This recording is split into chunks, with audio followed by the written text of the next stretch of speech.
Seorang ayah beserta anaknya tewas dalam kebakaran rumah di Cipayung, Jakarta Timur.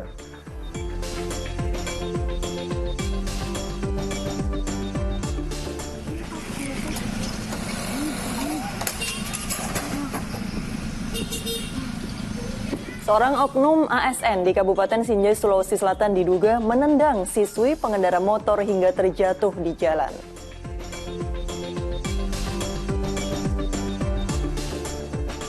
Misteri tewasnya seorang ASN yang berstatus saksi dalam perkara korupsi mulai terkuak. Korban adalah Paulus Iwan Budi.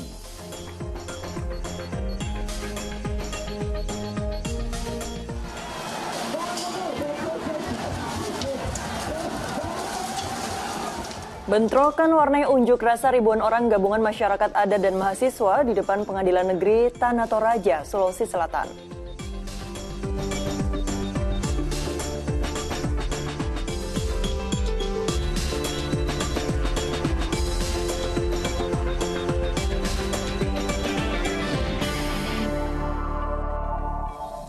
Halo, selamat pagi. Senang sekali saya Astra Cahyono Cinta kembali menjumpai Anda di Fokus Pagi kali ini hari Kamis 15 September 2022. Iya, kita mulai Fokus Pagi hari ini dari informasi sebuah rumah 2 lantai di Cipayung, Jakarta Timur yang ludes terbakar. Ya, pria pemilik rumah tewas saat melindungi anaknya dari kobaran api.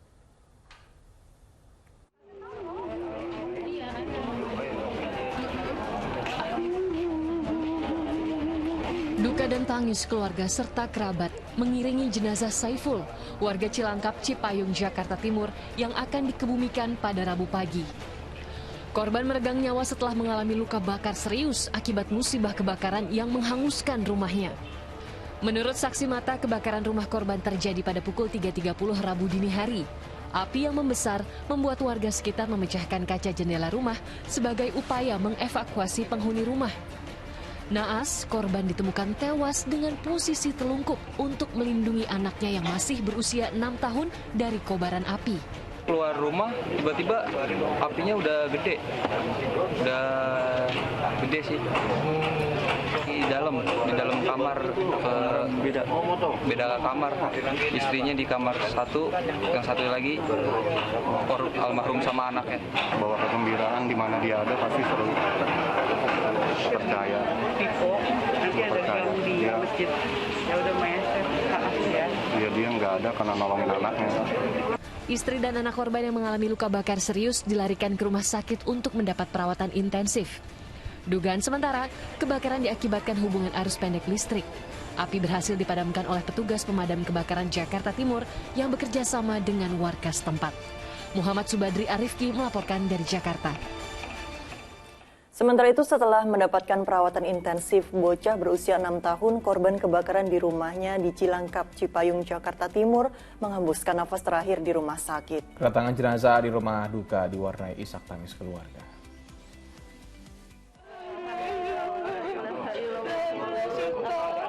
Isak tangis histeris keluarga tak terbendung saat jenazah Ananda Sultan Sakil Aparel berusia 6 tahun tiba di rumah duka di Jalan Masjid Al-Khohir, Cilangkap, Cipayung, Jakarta Timur pada Rabu malam. Bahkan nenek korban terus memanggil cucu kesayangannya itu. Untuk meredam luka yang mendalam, keluarga akhirnya bersama-sama membacakan doa untuk Ananda Sultan. Bocah malang ini menghembuskan nafas terakhirnya Rabu sore dengan luka bakar yang cukup serius. Sementara ibu korban kini dalam kondisi kritis di Rumah Sakit Cipto Mangunkusumo, Jakarta. Dari Rumah Sakit Cipto, ini meninggal sekitar pukul 17.45 informasinya. Ya. Untuk luka-luka hampir sama dengan orang tuanya atau ayahnya. Jadi ada luka kulit terkelupas karena memang saking panasnya udara atau di kamar tersebut, jadi mengakibatkan kulit-kulit terkelupas. Rencananya jenazah Ananda Sultan akan dimakamkan hari Kamis di TPU Cilangkap, Jakarta Timur. Sebelumnya, Saiful, ayah dari Ananda, sudah lebih dulu meninggal dunia pada Rabu pagi akibat luka bakar. Kebakaran yang terjadi di rumah almarhum Saiful ini terjadi pada Rabu dini hari. Api diduga berasal dari korsleting listrik di ruang keluarga. Muhammad Subadri Arifki melaporkan dari Jakarta. Gedung Kementerian Desa Pembangunan Daerah Tertinggal dan Transmigrasi di Pancoran, Jakarta Selatan terbakar Rabu malam. Api membakar ruang yang berada di lantai 4 gedung. Dari rekaman video amatir warga, tampak api terlihat dari lantai 4 gedung Kementerian Desa Pembangunan Daerah Tertinggal dan Transmigrasi ini di kawasan Kalibata Pancoran, Jakarta Selatan pada Rabu malam. Banyaknya barang yang mudah terbakar seperti kertas membuat api merambat dengan cepat di lantai 4 gedung. Di ruang Inspektorat 3, petugas damkar yang tiba di lokasi langsung berupaya untuk melokalisir api. Insiden kebakaran ini mengakibatkan 2 orang pingsan lantaran terjebak kepulan asap pekat.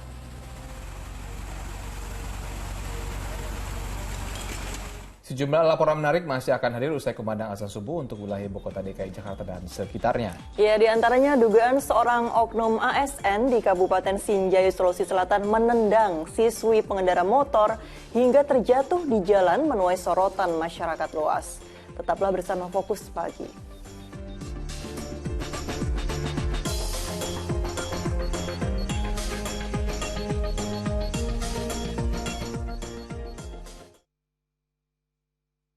Anda kembali Fokus Pagi pemirsa. 2 rumah warga di permukiman padat penduduk di Palembang, Sumatera Selatan hangus terbakar hingga rata dengan tanah. Sementara di Banyuwangi, Jawa Timur, sebuah warung makan dan sebuah toko ludes dilalap api.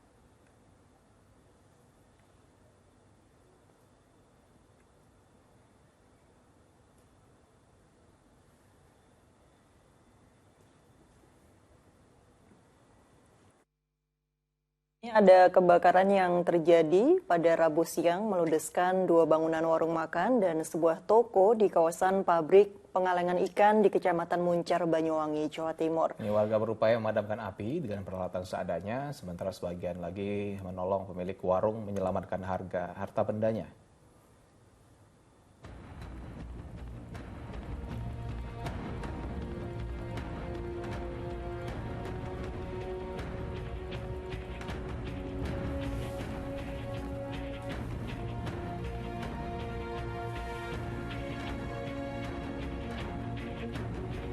Ya, kebakaran itu tak mudah dipadamkan karena material bangunan yang terbakar terbuat dari kayu. Menurut sejumlah saksi mata, api pertama kali muncul dari bagian dapur salah satu warung.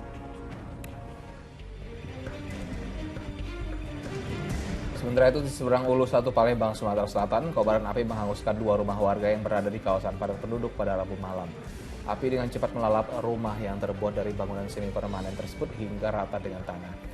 Kebakaran baru dapat dipadamkan setelah petugas menerjunkan 8 unit mobil damkar milik pemerintah Kota Palembang. Penyebab kebakaran hingga kini masih dalam penyelidikan pihak kepolisian setempat.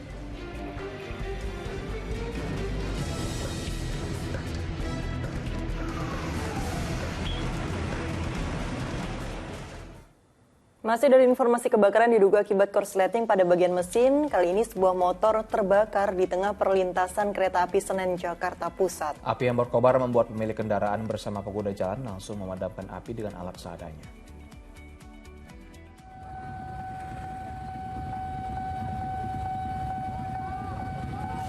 Motor ini terbakar di perlintasan kereta api Senen, Jakarta Pusat, Rabu siang. Api pertama kali muncul di bagian mesin hingga nyaris menyambar ke badan motor tersebut. Lokasi kebakaran yang berada di tengah perlintasan kereta membuat pemilik kendaraan beserta pengendara yang melintas panik. Mereka berupaya memadamkan api yang diduga dipicu dari hubungan arus pendek pada bagian mesin. Beruntung, api yang sempat membesar berhasil dipadamkan. Lagi antri kereta lewat, Bang, terus tiba-tiba motor Mio kuning di depan ada api yang nyala di bagian belakang, di bagian joknya. Terus saya teriakin ke pemilik, bang ada asap itu. Nah akhirnya orang pemiliknya ngeliat, pas buka joknya udah ada sembaran api dari tanknya gitu. Meski sempat terbakar, motor tersebut dibawa pemiliknya ke bengkel untuk dilakukan perbaikan. Don Vito Samarta melaporkan dari Jakarta. Kita ke informasi bentrokan yang mewarnai unjuk rasa ribuan orang gabungan masyarakat adat dan mahasiswa di depan Pengadilan Negeri Tanah Toraja, Sulawesi Selatan. Polisi dan sejumlah pengunjuk rasa terluka karena lemparan batu, bahkan diantaranya terpaksa dievakuasi.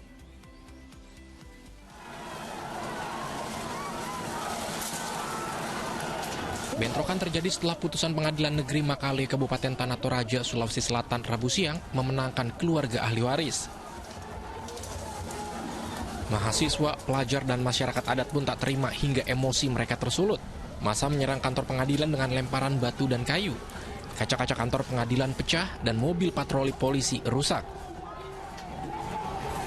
Polisi terpaksa menembakkan gas air mata untuk menghalau massa dan mengamankan keadaan. Polisi dan sejumlah pengunjuk rasa terpaksa dievakuasi lantaran terluka akibat terkena lemparan batu dan gas air mata. Pemicunya itu karena mereka sudah dengar bahwa mereka dikalah. Jadi langsung ada dari korlapnya bilang revolusi, langsung. Jadi secara tidak langsung itu mereka sudah komando bahwa kalau saya ini ya begitu ininya. Jadi begitu bilang revolusi, sudah langsung serentak batu. Sejak dahulu masyarakat adat dari 9 tongkonan atau warga adat mempertahankan lahan lapangan gembira sebagai hibah bagi pemerintah daerah untuk kepentingan umum.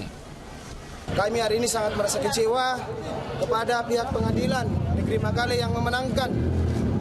Mohon maaf saya sebutkan namanya Haji Ali sebagai pemenang, yang dimana kita telusuri bahwa orang ini tidak mempunyai hak untuk mengklaim tanah lapangan gembira yang di dalamnya berada beberapa fasilitas negara. Sebelumnya, kendati di lahan sengketa telah berdiri sejumlah gedung perkantoran, mulai dari gedung sekolah hingga kantor pemerintahan dan dinas, keluarga ahli waris tetap menggugatnya ke Mahkamah Agung. Wahyudi Baso melaporkan dari Kabupaten Tanah Toraja, Sulawesi Selatan. Penertiban sejumlah bangunan yang berdiri di lahan milik PT Kereta Api Indonesia (KAI) di Jalan Ibrahim Aji, Bandung, Jawa Barat berlangsung ricuh. Tak terima, para pemilik bangunan histeris bahkan jatuh pingsan.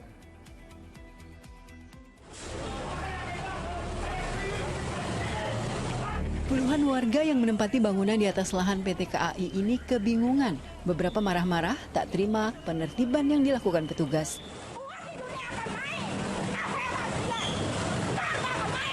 Seorang ibu bahkan pingsan setelah sempat menahan puluhan petugas yang memasuki rumah. Menurut warga, penertiban bangunan di Jalan Ibrahim Aji, Bandung ini berlangsung tiba-tiba tanpa ada pemberitahuan sebelumnya. Nggak ada pemberitahuan, nggak ada. Langsung masuk semua. Saya lagi mandi. Nggak di sidang ini. Oh, jadi proses. Oh, masih proses sidang berarti ya, Bu?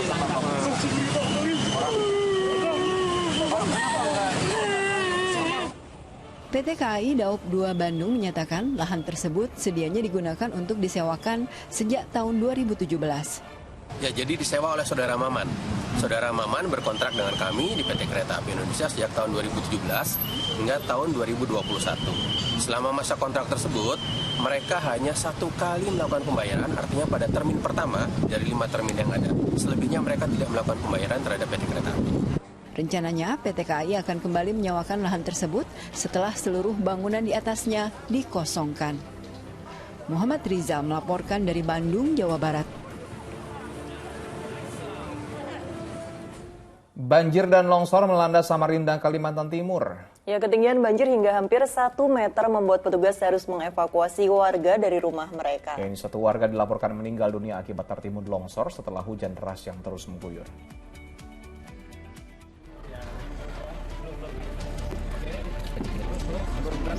Dengan sangat hati-hati, petugas BPBD Samarinda Rabu siang mengevakuasi seorang wanita yang sakit stroke dari rumahnya yang terendam banjir setinggi 80 cm. Ia dipindahkan ke rumah warga lain yang tidak kebanjiran. Evakuasi serupa juga dilakukan kepada warga lain di tengah derasnya arus banjir. Banjir di Jalan Sentosa dan Jalan Kenangan 2 Sungai Pinang Dalam disebabkan hujan deras semalaman hingga Rabu pagi. Banjir makin parah karena air laut mengalami pasang. Jalan Sentosa ini sebenarnya sudah lama tidak ada banjir ya, termasuk Kenangan tadi yang sementara kita evakuasi warga, juga biasanya tidak ada banjir dengan hujan deras seperti ini gitu. Memang ini pas hujan deras lebat, ditambah sedikit pasang sehingga air agak terhenti. Selain banjir, beberapa titik di kawasan tersebut juga mengalami longsor. Seorang warga dilaporkan tewas akibat tertimpa longsor. Rabu siang, petugas gabungan berupaya keras menyingkirkan material longsor yang menimbun korban bernama Udin tersebut. Rumah yang dijaga oleh korban berada dekat lereng tertimbun longsor.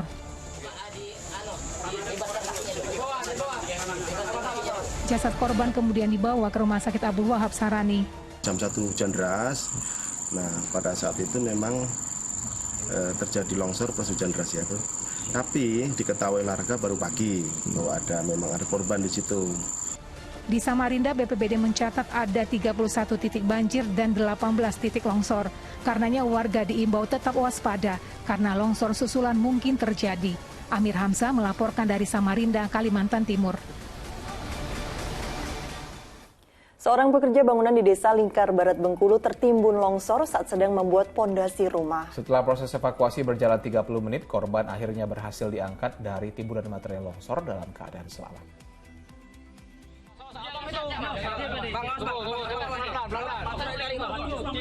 Inilah detik-detik saat petugas damkar Kota Bengkulu berupaya mengevakuasi seorang pekerja bangunan yang tertimbun material longsor berupa tanah dan batu pada Rabu sore.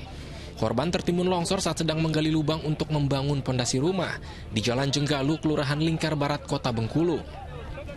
Pondasi lama yang berada di atas korban tiba-tiba runtuh dan menimbun dirinya. Petugas sempat kesulitan melakukan evakuasi karena hampir seluruh tubuh korban tertimbun material longsor. Setelah upaya evakuasi berjalan 30 menit, korban akhirnya berhasil dievakuasi dan langsung dilarikan ke rumah sakit terdekat. Bapak ini tadi nampaknya lagi bikin pondasi. Kondisi rumah yang ada di atasnya itu keadaan tanah longsor. Jadi ketika beliau ini gali pondasi, jadi ada batuan dari pondasi lama itu turun dan menimpa. Termasuk tanah-tanahnya, sehingga setengah badan posisi bapak itu ketimpa batu pondasi dan batu tanah itu kan. Petugas PBK dan Penyelamatan Kota Bengkulu memastikan kondisi korban selamat dan hanya mengalami luka di bagian kaki. Ferry Susanto melaporkan dari Bengkulu. Curah hujan tinggi dan derasnya aliran air sungai Cimandiri membuat jembatan permanen sepanjang 40 meter di Kecamatan Campaka, Cianjur, Jawa Barat ambruk. Akibatnya akses jalan menuju 4 kecamatan terputus total.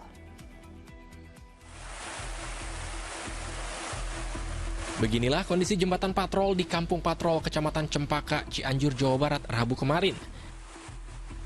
Jembatan ini ambruk setelah 2 hari diguyur hujan lebat yang menyebabkan derasnya aliran air sungai Cimandiri.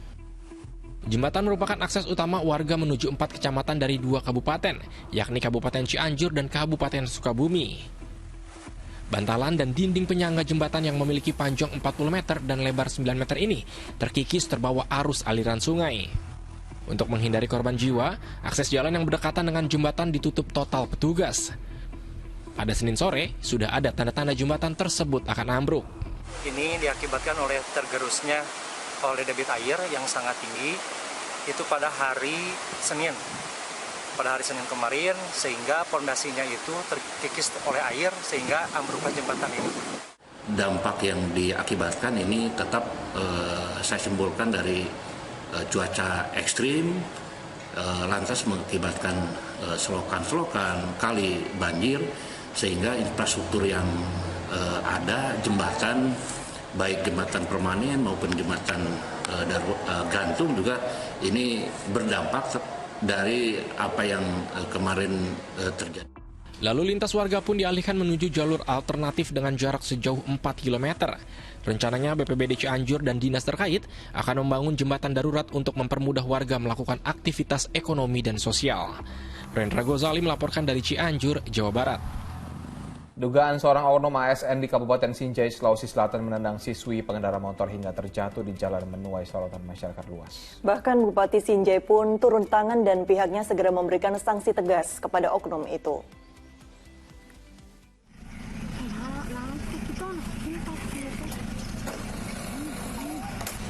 Dalam video yang beredar di media sosial ini, seorang pria berpakaian dinas seperti pegawai negeri sipil tega menendang seorang perempuan pengendara sepeda motor hingga korban terseret.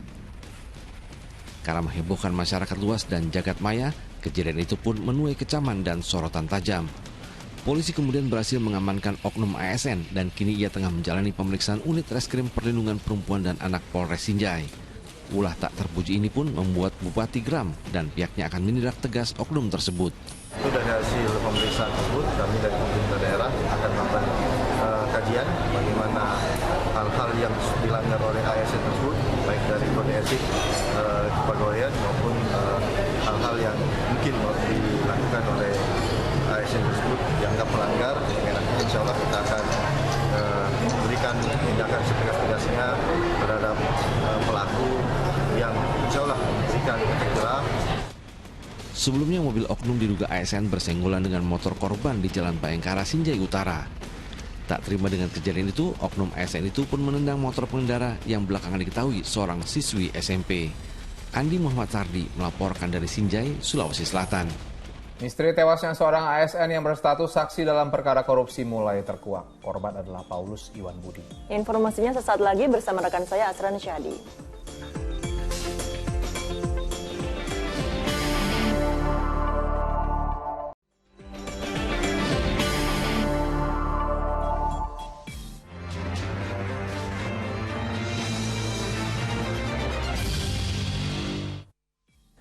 Pemirsa, diduga akibat hubungan pendek arus listrik pada bagian mesin, sebuah sepeda motor terbakar di tengah perlintasan kereta api Senen, Jakarta Pusat. Sementara di kawasan industri Sentul, Bogor, Jawa Barat, 4 unit bus hangus terbakar saat ada pengelasan. Kobaran api dan kepulan asap tebal membubung tinggi saat 4 unit bus pemadam kebakaran di sebuah bengkel pengecatan di kawasan industri Sentul, Bogor, Jawa Barat. Petugas berjuang keras menjinakkan si jago merah yang kian membara dengan 6 unit mobil damkarnya. Petugas kebakaran diduga berawal dari percikan api saat ada pengelasan bus. Tidak ada korban jiwa maupun luka dalam kejadian.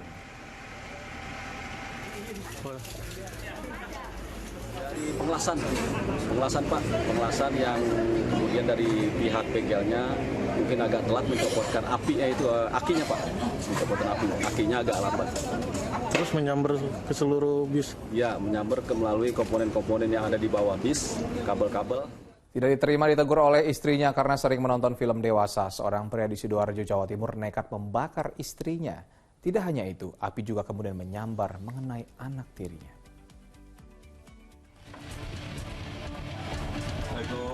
Seorang pria berinisial T warga Dusun Cumplung, Sidoarjo, Jawa Timur nekat membakar istri dan anak tirinya. Penganiayaan ini dilakukan tersangka lantaran kesal terhadap sang istri yang sering menegurnya karena kerap menonton film dewasa.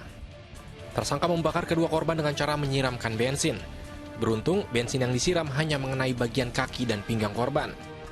Setelah membakar kedua korban, tersangka sempat membawa keduanya ke rumah sakit dan mengancam sang istri agar tidak melapor ke polisi. Polisi baru mengetahui tindak kekerasan itu dari hasil laporan rumah sakit yang menangani korban. Kemudian dilanjutkan dengan laporan polisi atas desakan keluarga korban. Pelaku emosi, kemudian setelah korban ini sedang mencuci piring, oleh pelaku disiram bensin di bagian belakangnya. Kemudian pada saat itu ada dengan menggunakan botol ini ya. Saat ini kedua korban yang mengalami luka di bagian kaki masih dalam perawatan intensif di rumah sakit.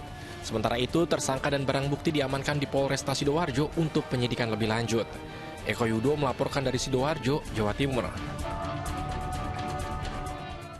Seorang warga Serang, Banten luka mengenaskan di bagian leher akibat bacokan senjata tajam. Dugaan sementara, rebutan tanah warisan antara paman dan keponakan jadi penyebabnya.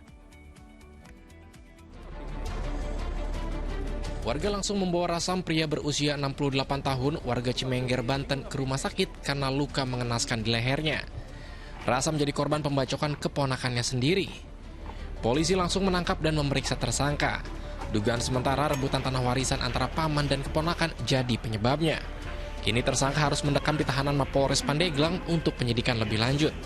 Yang terima gadai sama korban datang ke pelaku. Itu ada bahasa yang tidak enak. Itu sawah gimana saya, maksud si korban. Pelaku tidak terima karena lagi babat rumput, emosi dengan omongan korban, langsung adanya pembacokan. Korban Rasman hingga kini menjalani perawatan intensif di RSUD Berkah Pandeglang akibat luka bacokan senjata tajam keponakannya. Ariel Maranus melaporkan dari Kabupaten Pandeglang, Banten. Misteri tewasnya seorang ASN dalam kondisi hangus dan termutilasi di kawasan Marina, Semarang mulai terkuak setelah polisi mengungkap identitas korban. Hasil tes DNA kerangka dipastikan korban adalah Paulus Iwan Budi Prasetyo, ASN Bapenda Kota Semarang yang berstatus saksi dalam perkara korupsi. Teka-teki siapa jasad pria tewas terbakar dan termutilasi bersama sepeda motor dinasnya di kawasan Marina Kota Semarang akhirnya terjawab. Berdasarkan hasil tes DNA yang dicocokkan dengan anak-anak korban, kepolisian memastikan korban adalah Paulus Iwan Budi Prastio, ASN Bapenda Kota Semarang. Jadi dapat kita pastikan bahwa mayat yang ditemukan di Marina tersebut adalah saudara Iwan Budi. Kemudian sampai saat ini Polri masih melakukan pendalaman terhadap beberapa saksi dan alat bukti. Hasil DNA ini identik dengan sejumlah barang bukti hasil olah TKP pada hari pertama penemuan jasad Sabtu pekan lalu. Kala itu selain tubuh korban yang hangus terbakar dan tak utuh lagi, polisi mendapati papan nama dan plat nomor sepeda motor milik Pemkot Semarang yang sehari-hari dikendari korban. Sementara itu ratusan personil Polri dan TNI dibantu Satpol PP dan tim SAR serta relawan dikerahkan untuk melakukan penyisiran lanjutan di TKP. Dari pencarian, sepanjang Rabu siang hingga menjelang petang, ditemukan sejumlah tulang belulang potongan tubuh korban yang sebelumnya hilang. Temuan hari ini yang cukup signifikan dari TKP olah TKP lanjutan, ditemukan beberapa bagian yang kemarin tidak ditemukan. Misalnya tangan kiri, kemudian lengan kiri, kemudian tungkai yang ada di kiri dan kanan juga ditemukan. Sehingga yang belum ditemukan adalah tangan kanan, kemudian kepala yang bersangkutan. Sebelumnya, Paulus Iwan Budi dilaporkan hilang dan tak masuk kantor sejak 24 Agustus lalu.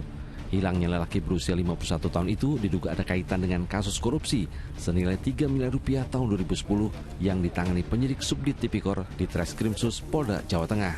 Iwan Budi sedianya diperiksa sebagai saksi pada tanggal 25 Agustus, namun hilang misterius sehari sebelumnya. Agus Hermanto melaporkan dari Semarang, Jawa Tengah. Pemirsa, aparat kepolisian Resor Ponorogo, Jawa Timur menggelar reka ulang kasus penganiayaan hingga tewas seorang di Pondok Pesantren Darussalam Gontor. Dari 50 adegan yang diperagakan, polisi mendapat temuan baru yang akan dituangkan dalam berkas penyidikan. Petugas kepolisian Polres Ponorogo Rabu siang menggelar rekonstruksi penganiayaan hingga tewas santri Albar Mahdi dengan menghadirkan tersangka MFA 18 tahun. Santri asal Kabupaten Tanah Datar itu, Sumatera Barat, di EH 17 tahun, santri asal Pangkal Pinang, Bangka Belitung dalam mereka ulang di lantai 3 dengan 17 Agustus. Gedung Pondok Modern Darussalam Gontor, tersangka memperagakan sebanyak 50 adegan, mulai dari cekcok di ruang pramuka, pemirsa, hingga pemukulan. Dari reka ulang yang juga disaksikan oleh tim jaksa penuntut umum, polisi menemukan temuan baru saat korban digotong menuju becak dalam keadaan sudah meninggal dunia. Ada beberapa temuan baru juga pada rekonstruksi hari ini, bahwa pada saat membopong jenazah ternyata 4 orang. Kemarin pada saat prarekon hanya 3 orang. Membopong jenazah dari mana, Pak? Ya, dari tempat kejadian perkara untuk dibawa ke kendaraan becak. Dalam rekonstruksi ini, menurut Kapolres Ponorogo, untuk memperlihatkan kejadian yang sebenarnya dialami korban, petaka bermula ketika terjadi kesalahpahaman antar korban dan 2 tersangka. Kedua pelaku menuduh korban telah menghilangkan peralatan pramuka sehingga berujung pada penganiayaan.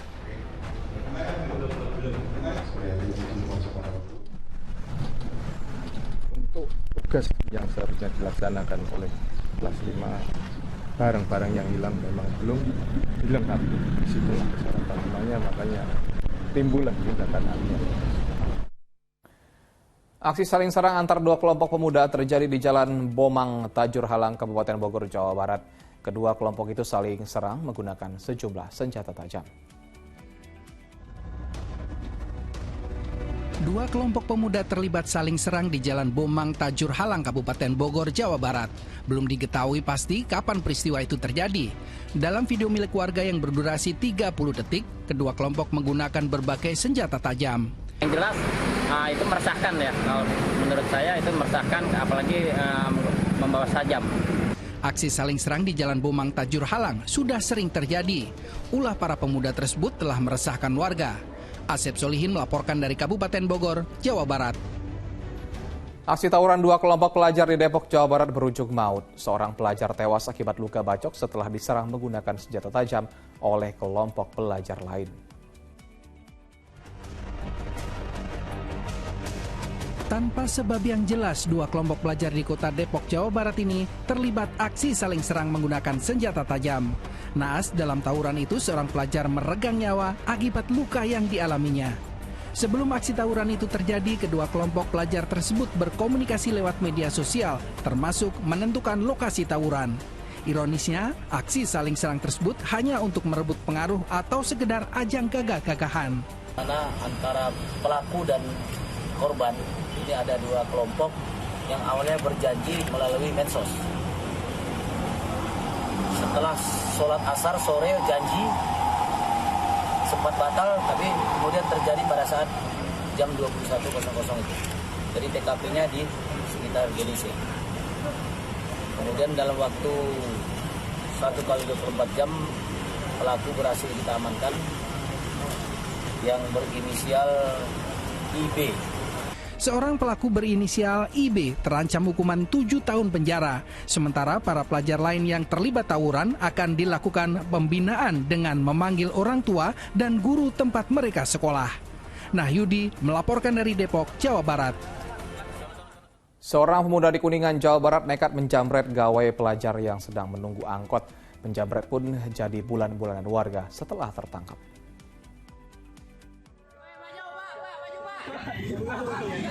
Warga langsung melampiaskan kekesalannya kepada pria ini lantaran kedapatan menjamret gawai milik seorang pelajar. Petugas Babin Kamtibmas Polsek Kuningan pun harus berjibaku mengamankan terduga penjamret dari amukan warga di kawasan Jalan Juanda. Tersangka mengaku nekat merampas gawai korban lantaran terdesak cicilan utang bank. Tersangka berpura-pura meminjam gawai pelajar yang sedang menunggu angkot. Saat korban lengah, tersangka langsung membawa kabur hasil rampasannya. Itu pas lagi berdiri di pinggir jalan, anak saya bawa kantong juga, si pelaku datang menghampiri, dia dengan dalih nggak tahu kata anak saya sih seolah-olah dihipnotis. Kayak dihipnotis. Suruh beli air dengan uang 5.000 nih, Dek, beli air 5. Tolong beliin air. Tersangka kini mendekam di tahanan Polsek berikut barang buktinya dan juga sepeda motor. Agun Gunawan melaporkan dari Kuningan, Jawa Barat. Seorang warga yang mengaku mampu menggandakan uang diringkus tim Resmob Polres Manado. Akibat ulah tersangka, seorang warga menderita kerugian sebesar 66 juta rupiah.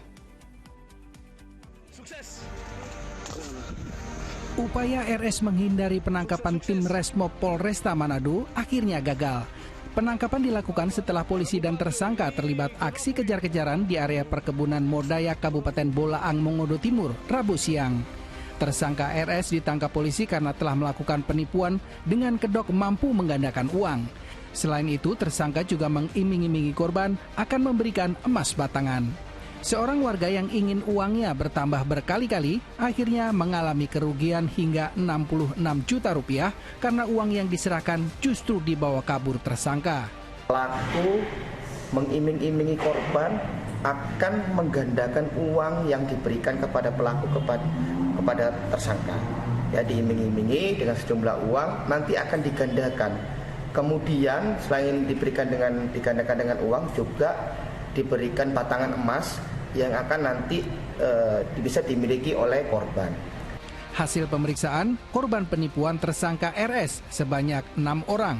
Dari rumah tersangka, polisi menyita puluhan emas batangan palsu, uang mainan pecahan Rp50.000, dan dupa yang digunakan untuk ritual. Tersangka RS akan dijerat dengan pasal 378 KUHP tentang penipuan dengan ancaman hukuman 4 tahun penjara. Yaya Piri melaporkan dari Manado, Sulawesi Utara.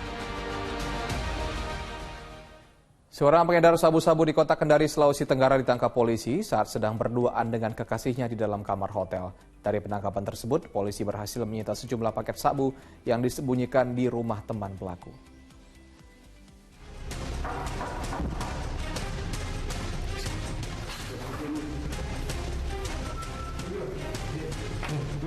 Setelah melakukan pengintaian, polisi pun menggerebek seorang pengedar sabu-sabu di sebuah hotel di kota Kendari. Saat digerebek, pelaku tengah berduaan dengan seorang wanita yang diakui sebagai kekasihnya. Apanya kita kayak ini? Dari keterangan yang diperoleh, polisi membawa pelaku ke rumah rekannya dan mendapati sejumlah paket sabu-sabu dalam plastik klip dengan berat total 7,15 gram. Pemuda berinisial G itu pun mengaku mendapatkan pasokan sabu-sabu dari seorang bandar berinisial KN dengan upah Rp1 juta. Pada saat dilakukan penangkapan, dia bersama seorang perempuan dan TSK-nya mengaku bahwa dia pacarnya. Kemudian mengaku bahwa sudah 2 kali menerima paket dari lelaki KN dengan imbalan bahwa dia mendapat imbalan Rp1 juta setelah mengedarkan 10 paket 10 gram sabu. Untuk mempertanggungjawabkan perbuatannya, pelaku kini harus mendekam di sel tahanan Polresta Kendari dan terancam hukuman maksimal 20 tahun penjara. Alga Salim Mahfud melaporkan dari Kendari, Sulawesi Tenggara. Seorang bocah perempuan di Komplek Kejaksaan Ciputat, Tangerang Selatan menjadi korban pelecehan orang tak dikenal. Sementara di Kuningan, Jawa Barat, seorang ayah tega memperkosa anak tirinya hingga berulang kali. Pria 36 tahun warga Kuningan, Jawa Barat ini diringkus petugas Polres Kuningan setelah aksi bejat mencabuli anak tirinya dilaporkan sang istri. Diakui tersangka perbuatan yang telah dilakukan berulang kali itu adalah atas dasar hilaf.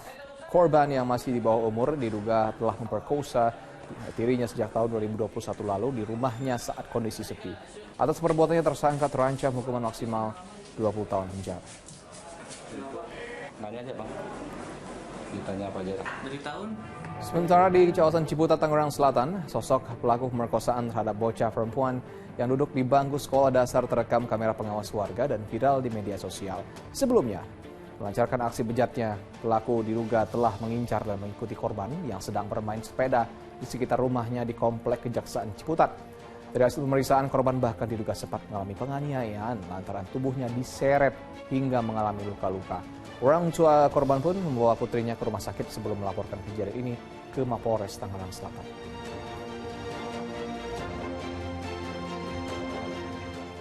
Sesosok bayi laki-laki yang masih hidup di Mentawai, Sumatera Barat ditemukan mengapung di rawa-rawa. Keberadaan bayi malang itu diketahui lantaran suara tangisannya terdengar oleh warga yang melintas. Kayu itu ya. Di kawasan hutan rawa Pulau Awera yang rimbun oleh belukar batang sagu inilah, seorang bayi laki-laki ditemukan dalam kondisi masih hidup. Bayi yang baru saja dilahirkan itu mengapung di atas air dekat kawasan wisata Pantai Awera dan tubuhnya sudah mulai pucat lantaran kedinginan. Oleh warga, bayi malang itu pun diangkat dari dalam air dan dibawa ke RSUD Tua Bejat, Mentawai, Sumatera Barat. Bayi ini pertama kali ditemukan oleh seorang security Awera Resort yang saat itu akan pulang ke mesnya dan mendengar suara tangisan bayi. Lalu security tersebut menghampiri suara tangisan dan kemudian akhirnya menemui bayi tersebut, mendapati bayi tersebut sedang berada di dalam air. Kemudian diselamatkan. Kini bayi yang diduga sengaja dibuang oleh orang tuanya itu kondisinya membaik dan sedang dalam perawatan di RSUD Mentawai. Sementara polisi masih menyelidiki pelaku yang tega membuang bayinya itu di tengah kawasan hutan rawa. Laude Juarduan, saya melaporkan dari Mentawai, Sumatera Barat. Sementara itu, seorang balita di Malang, Jawa Timur terpeleset jatuh ke sungai lalu hilang tenggelam. Saat ditemukan, korban masih mencoba diselamatkan dengan pertolongan pertama, namun akhirnya meninggal dunia. Begitu korban ditemukan, warga coba memberi pertolongan pertama. Tapi nyawa korban tak tertolong. Korban Ahmad Abyanan Fikri 4 tahun meninggal dunia beberapa saat setelah tubuhnya diangkat dari sungai sekitar 200 meter dari tempatnya tenggelam di Kedung Kandang, Malang. Menurut warga, sebelumnya korban diketahui bermain di tepi sungai bersama 2 temannya sebelum terpeleset jatuh ke sungai dan tenggelam. Terpeleset, akhirnya teman yang satunya menghubungi keluarga di sini. Akhirnya warga turun semua dan setengah jam, 1 jam sudah ditemukan di antara hulu sungai itu. Atas permintaan keluarga, jenazah korban langsung dievakuasi ke rumah duka lalu dimakamkan di tempat pemakaman umum TPU setempat. Nur Ramadan melaporkan dari Malang, Jawa Timur. 2 truk terlibat kecelakaan adu banteng di ruas Pantura Subang, Jawa Barat. Akibatnya, seorang pengemudi menderita luka serius dan arus lalu lintas macet panjang. Petugas kepolisian mengevakuasi kedua truk peti kemas dengan bantuan mobil derek agar tak mengganggu arus lalu lintas kendaraan di jalur Pantura Mundusari Pusaka Nagara Subang Rabu siang. Tabrakan terjadi saat truk pengangkut peti kemas dari arah Cirebon menuju Jakarta hilang kendali. Truk yang dikemudikan Nunung Tririati, 34 tahun itu pun oleng hingga naik ke pembatas jalan lalu menabrak tiang PJU serta menerobos jalur lawan. Akibatnya truk itu menabrak truk lain di jalur lawan hingga kedua kendaraan rusak parah. Pengemudi truk bernama Nunung menderita luka serius dan dibawa ke Rumah Sakit Pamanukan Medical Center.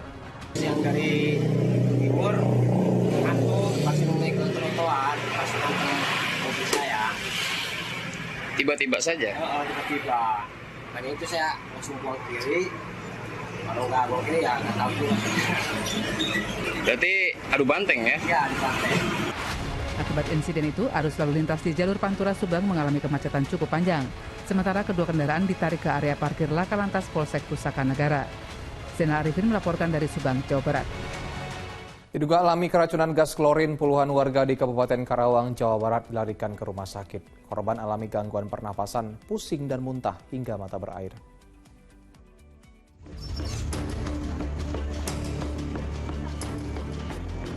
Menggunakan ambulans satu persatu warga dilarikan ke Rumah Sakit Rosela, Karawang Barat, Rabu pagi.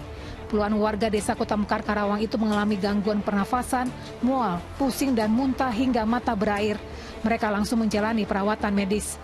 Warga mengaku mengalami gejala keracunan setelah mencium bau menyengat yang diduga dari gas klorin yang bocor di sebuah pabrik kertas di wilayah itu. Awalnya ya bau pagi-pagi bangun tidur, terus buka pintu yang aman, terus jadi bau sengat. Menyengat kayaknya? Iya, menyengat. Dari gejala-gejala yang ada dari pasien, dia biasanya pusing, mual, ada yang beberapa ada batuk, ada yang sesak, ada yang sakit tenggorokan, kayak gitu. Berarti ngomong persisnya aku masih belum tahu gas apa. Pihak pabrik kertas membantah bau menyengat tersebut berasal dari kebocoran gas. Ada kejadian yang di luar kendali tim kami, jadi bukan kebocoran, bukan juga peristiwa fatal sebenarnya, tapi ada secara teknis pembakaran tidak sempurna, jadi ada bau itu, CL2 itu keluar dari corong pembuangan di kayak atas. Namun untuk memastikan penyebabnya, tim identifikasi dari pabrik diterjunkan ke permukiman warga untuk melakukan pemeriksaan. Samsun Nursa melaporkan dari Karawang, Jawa Barat. Kementerian Perdagangan mengamankan lebih dari 2.700 ton produk olahan susu impor senilai lebih dari 120 miliar rupiah dari sebuah gudang di kawasan Sentul, Kabupaten Bogor. Informasi lengkapnya bersama Nurul Cinta.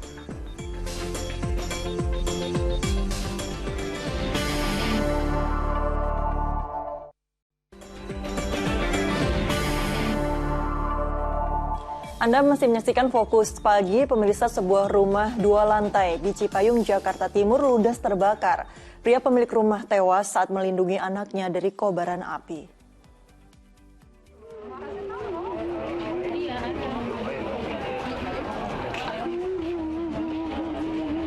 Duka dan tangis keluarga serta kerabat mengiringi jenazah Saiful, warga Cilangkap, Cipayung, Jakarta Timur yang akan dikebumikan pada Rabu pagi. Korban meregang nyawa setelah mengalami luka bakar serius akibat musibah kebakaran yang menghanguskan rumahnya. Menurut saksi mata, kebakaran rumah korban terjadi pada pukul 3.30 Rabu dini hari. Api yang membesar membuat warga sekitar memecahkan kaca jendela rumah sebagai upaya mengevakuasi penghuni rumah. Naas, korban ditemukan tewas dengan posisi telungkup untuk melindungi anaknya yang masih berusia 6 tahun dari kobaran api. Keluar rumah, tiba-tiba apinya udah gede sih. Di dalam kamar, beda kamar. Istrinya di kamar satu, yang satu lagi almarhum sama anaknya. Bahwa kegembiraan di mana dia ada pasti seru. Percaya. Nanti ada gang di masjid. Ya udah meser, ya. Dia nggak ada karena nolongin anaknya. Istri dan anak korban yang mengalami luka bakar serius dilarikan ke rumah sakit untuk mendapat perawatan intensif. Dugaan sementara, kebakaran diakibatkan hubungan arus pendek listrik. Api berhasil dipadamkan oleh petugas pemadam kebakaran Jakarta Timur yang bekerja sama dengan warga setempat. Muhammad Subadri Arifki melaporkan dari Jakarta. Sementara itu, setelah mendapatkan perawatan intensif, bocah berusia 6 tahun korban kebakaran di rumahnya di Cilangkap, Cipayung, Jakarta Timur menghembuskan nafas terakhir di rumah sakit. Kedatangan jenazah di rumah duka diwarnai isak tangis keluarga.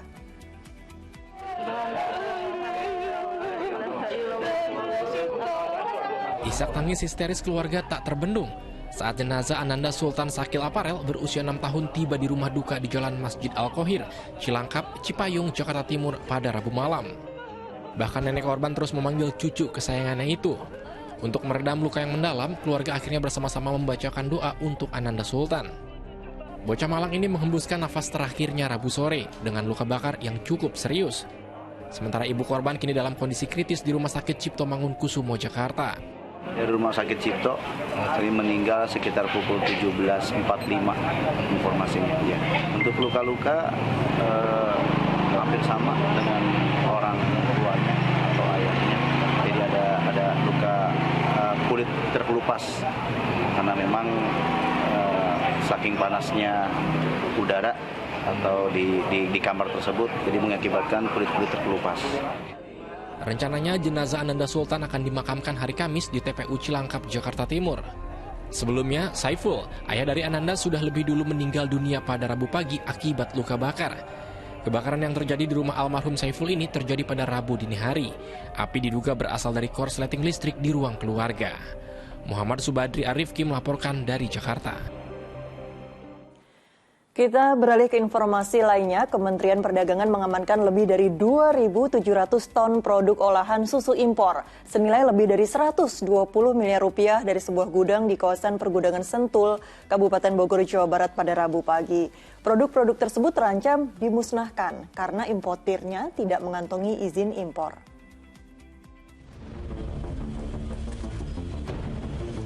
Saat meninjau gudang PT ATK, importir yang diduga melakukan pelanggaran peraturan tentang kebijakan dan pengaturan impor di kawasan Sentul, Kabupaten Bogor Rabu pagi, Menteri Perdagangan Zulkifli Hasan menemukan ratusan karung produk hewan olahan impor menumpuk di gudang. Produk impor berupa susu dan produk turunannya tersebut diimpor oleh PT ATK tanpa mengantongi izin impor. Sesuai aturan, Kementerian Perdagangan akan menahan produk seberat total 2.735 ton dengan nilai 120 miliar rupiah tersebut untuk nantinya dimusnahkan atau diimpor ulang. Menurut aturan ini dimusnahkan atau ada ataunya reekspor. Jadi saya sarankan kita minta kepada pemilik ya direekspor saja. Nanti diurus surat cepat bisa baik, karena pelanggaran kan namanya pelanggaran ya aturan. Bahan baku susu dan olahannya ini langsung disegel. Akibat pelanggaran tersebut, PT ATK akan dikenakan sanksi untuk memberi efek jera kepada pihak-pihak yang melakukan pelanggaran peraturan perundang-undangan, khususnya terkait kegiatan importasi. Asep Solihin melaporkan dari Kabupaten Bogor, Jawa Barat. Presiden Joko Widodo menyerahkan bantuan langsung tunai kepada peserta program Keluarga Harapan di kantor Postual, Kabupaten Maluku Tenggara. Dalam kesempatan kunjungan kerjanya itu, Kepala Negara juga meresmikan jembatan gantung welfare.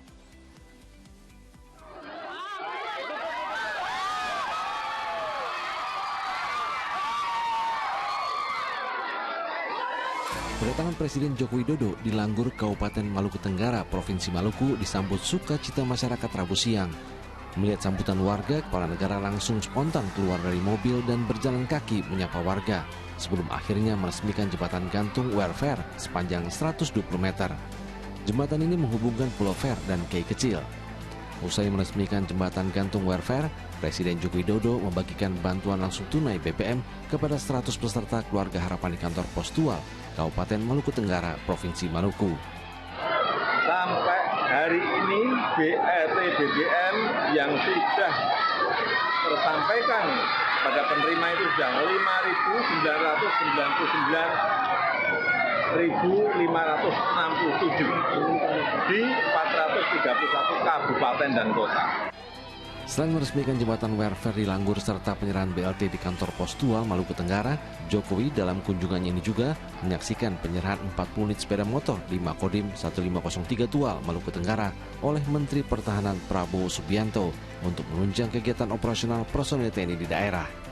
Juhri Samaneri melaporkan dari Maluku Tenggara, Maluku. Sementara itu distribusi bantuan yang berlangsung serentak membuat antrean membludak. Saling berdesakan pun tak terelakkan.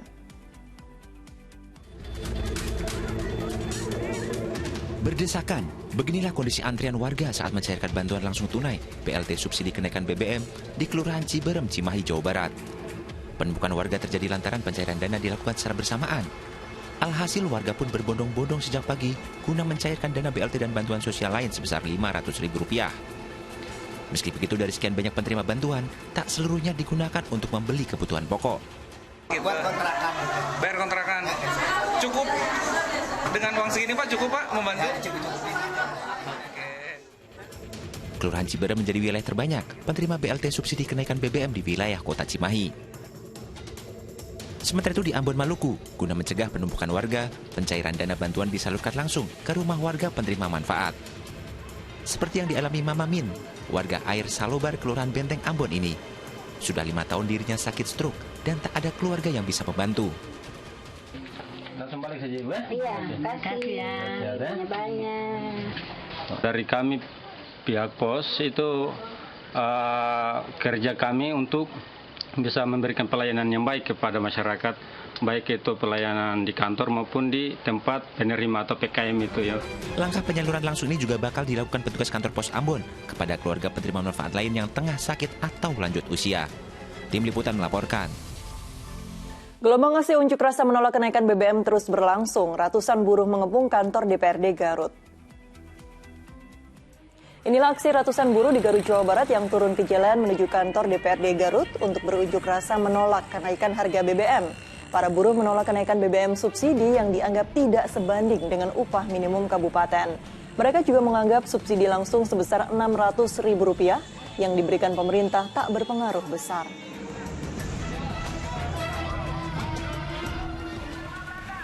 Aksi demonstrasi menolak kenaikan harga BBM juga terjadi di Purwakarta, Jawa Barat. Ratusan pengemudi ojek online mendatangi gedung DPRD Purwakarta pada Rabu siang. Selain meminta penurunan harga BBM, mereka juga menuntut untuk menurunkan biaya sewa aplikasi maksimal 10% agar pendapatan sopir ojol naik.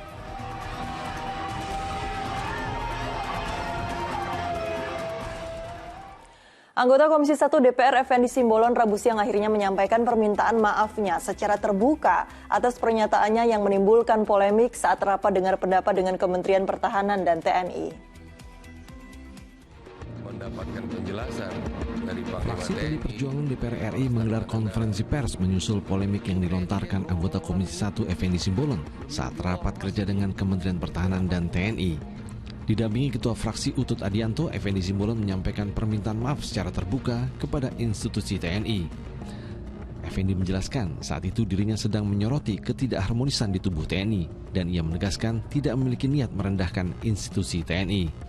Nah, sekali lagi saya mohon maaf, saya tujukan ini kepada seluruh prajurit, baik yang bertugas maupun yang sudah purna, dan juga para pihak yang mungkin tidak nyaman dengan perkataan saya, dan juga kepada Panglima TNI, saya mohon maaf, juga kepada Kepala Staf Angkatan Darat, saya mohon maaf, dan juga Kepala Staf Angkatan Laut, Kepala Staf Angkatan Udara, yang mungkin juga merasa hal yang kurang nyaman, ya saya mohon maaf. Sebelumnya dalam rapat kerja dengan Menteri Pertahanan, Panglima TNI dan para kepala staf pekan lalu, anggota Komisi 1 Effendi Simbolon menyebut TNI sebagai gerombolan melebihi ormas. Kami banyak sekali di temuan-temuan ini, yang insubordinary, disharmoni, ketidakpatuhan. Ini TNI kayak gerombolan ini, lebih-lebih ormas jadinya, tidak ada kepatuhan. Saat ini Effendi Simbolon sudah meminta maaf secara langsung kepada Panglima TNI dan telah berkomunikasi dengan Kepala Staf TNI Angkatan Darat untuk bertemu sehingga bisa menyampaikan permohonan maaf secara langsung. Glenn Yosua dan Gilang Robi melaporkan dari Jakarta. Garuda Nusantara berpesta 4 gol tanpa balas saat melawan Timor Leste di kualifikasi Piala Asia U20 2023. Informasi selengkapnya sesaat lagi.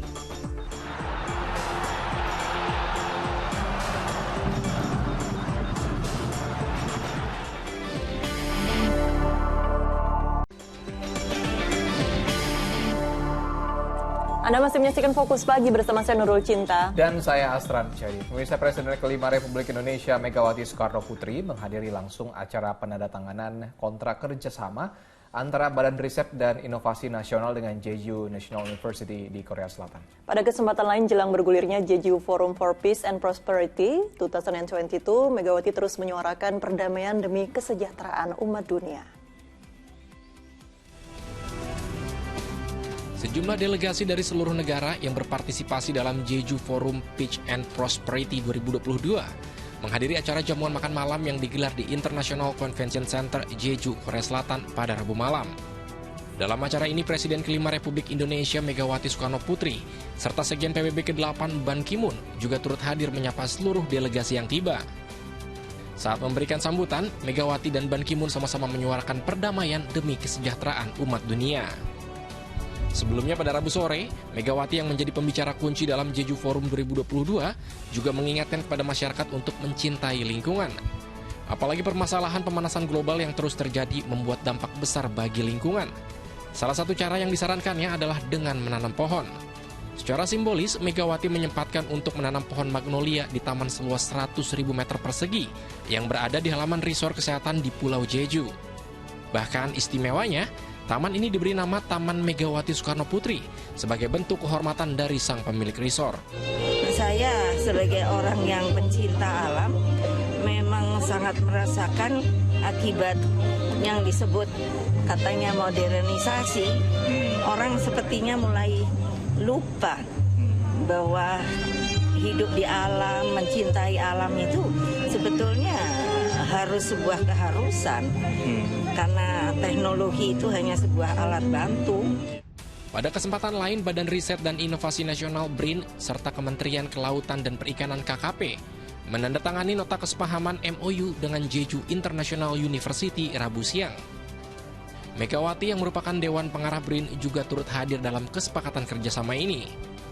Penandatanganan kontrak ini mengikat kerjasama Indonesia dengan JNU dalam pengembangan kapasitas sumber daya manusia dan aplikasi hasil riset kelautan serta perikanan untuk masyarakat. Kerjasama ini sebagai bagian dari upaya mendukung 5 program prioritas KKP, khususnya dalam hal meningkatkan pengembangan budidaya laut, pesisir, dan air tawar. Tia Anissa melaporkan dari Jeju, Korea Selatan.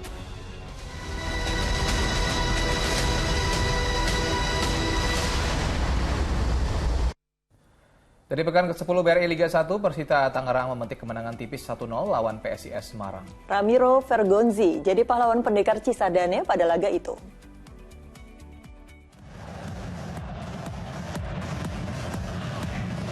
Persita Tangerang berhasil mengemas 3 poin saat menjamu PSIS Semarang pada pekan ke-10 BRI Liga 1 di Indomil Arena Kabupaten Tangerang Rabu sore. Bertindak sebagai tuan rumah, pendekar Cisadane bermain menekan sejak awal laga. Maesa Jenar coba balik mengancam lewat beberapa serangan balik. Salah satunya di menit ke-62 saat kerjasama Rian Ardiansah dan Teise Marukawa hampir menjadi gol, andai kiper Dika Bayangkara tak sigap mengamankan gawangnya. Di menit ke-63, Persita akhirnya memecah kebuntuan lewat tendangan Ramiro Vergonzi yang memanfaatkan umpan panjang dari lini belakang. Alfeandra Dewangga hampir menyamakan skor jelang waktu normal berakhir andai saja tendangannya tak dibendung oleh Dika Bayangkara. Skor 1-0 bertahan hingga akhir laga. Dengan hasil ini, Persita menduduki posisi 6 klasemen sekaligus memutus tren negatif lawan PSIS, sedangkan Maesa Jenar tertahan di posisi 10 klasemen sementara. Dari laga lain di pekan ke-10, Persebaya Surabaya akan menjamu Rans Nusantara, sedangkan Persis Solo menghadapi ujian berat saat ditantang Bali United. Ya, bagaimana persiapan tim yang akan berlaga? Berikut informasinya.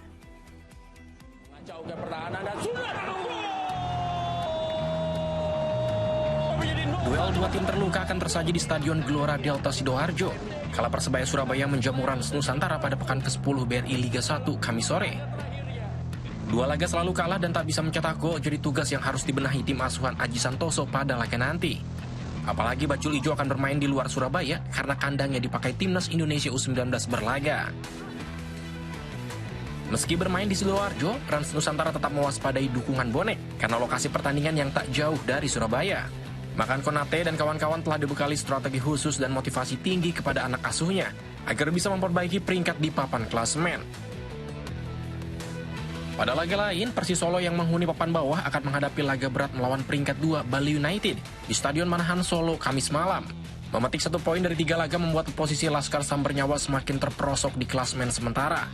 Persis harus segera bangkit demi menjauhi dari bayang-bayang degradasi.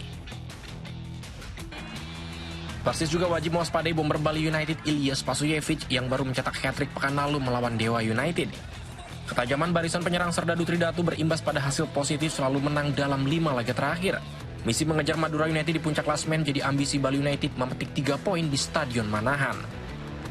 Tim Liputan melaporkan.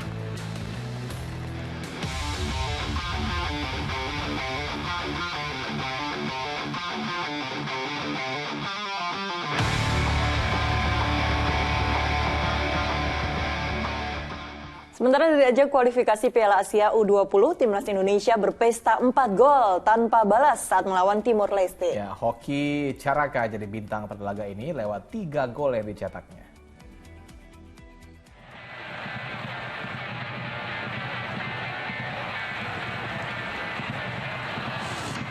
Timnas Indonesia U19 menjalani laga perdana grup F kualifikasi Piala Asia U20 2023 menghadapi Timor Leste di Stadion Gelora Bung Tomo, Surabaya, Rabu malam.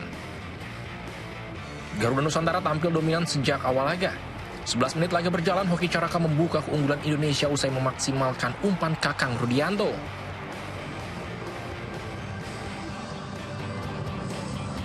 Hoki Caraka mencetak gol keduanya pada laga ini di menit ke-28. Lagi-lagi Kakang Rudianto memberi umpan manis yang diselesaikan Hoki lewat sundulan kepala.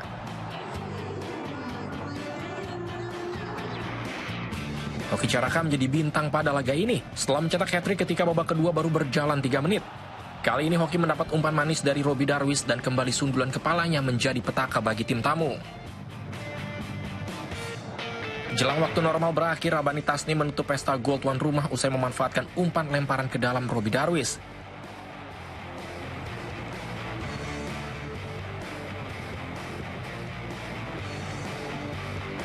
Skor 4-0 bertahan hingga laga usai. Dengan kemenangan ini, tim asuhan Sintayong bertengger di posisi 2 klasemen sementara grup F, di bawah Vietnam yang menang besar 5-1 melawan Hong Kong. Tim Liputan melaporkan. Laporan tadi menutup kebersamaan kita dalam Fokus Pagi kali ini. Tetap kencangkan protokol kesehatan dan saksikan info terkini jika corona hanya di video. Unduh aplikasinya sekarang. Ya, dan ayo dukung operasi katarak, hernia, donor darah, dan hitan gratis bagi warga tidak mampu di sejumlah tempat di Indonesia. Sampaikan kepedulian Anda melalui rekening BCA di nomor 162-633-8888 atas nama Yayasan Pundi Amal Peduli Kasih. Kepedulian kita, harapan mereka. Usai Fokus Pagi, jangan lupakan untuk menyaksikan program Mega Series Panggilan. Wakil tim bertugas, saya Asran Syadi. Dan saya Nurul Cinta pamit, selamat pagi. Sampai jumpa.